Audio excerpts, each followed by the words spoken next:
రోజులు అమలు చేయాలని, దానికి ఎవరు అడ్డుపడినా సహించేది లేదని కులం పేరుతో, మతం పేరుతో, ప్రాంతం పేరుతో కించపరిచే విధంగా మాట్లాడుతున్నారు. అందుకే ఇక్కడ ఉన్న ప్రజలందరూ ఒకటే కోరుతున్నా, 5 కోట్ల ఆంధ్రులందరూ ఒకటే కోరుతున్నా, ఒక రాష్ట్రం, ఒక రాష్ట్రాన్ని జై అమరావతి నినాదంతో నిలబడాలి. విశాఖపట్నం వాసుల్ని కోరుతున్నా, ఆనాడు విశాఖ ఉక్కు ఆంధ్రుల హక్కు అని తాడేపల్లికి చెందిన ఎమ్మెల్యే అమృత్ రావు గారు మీకోసం పోరాడారు. అందుకే చివరిగా ప్రజలందరినీ కోరేది ఒకటే,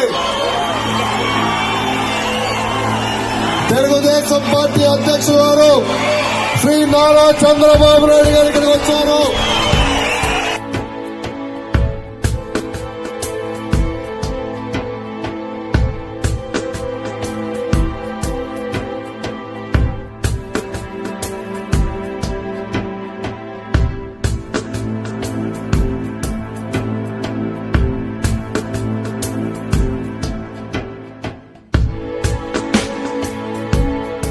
గుండెలో నుంచి రావాలి, గట్టిగా ఇవ్వాలి, గట్టిగా చెప్పాలి.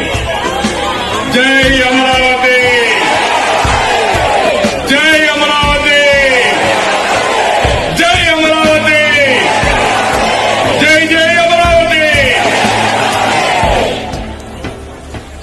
పోరాటానికి సిద్ధంగా ఉన్నామా కాదా?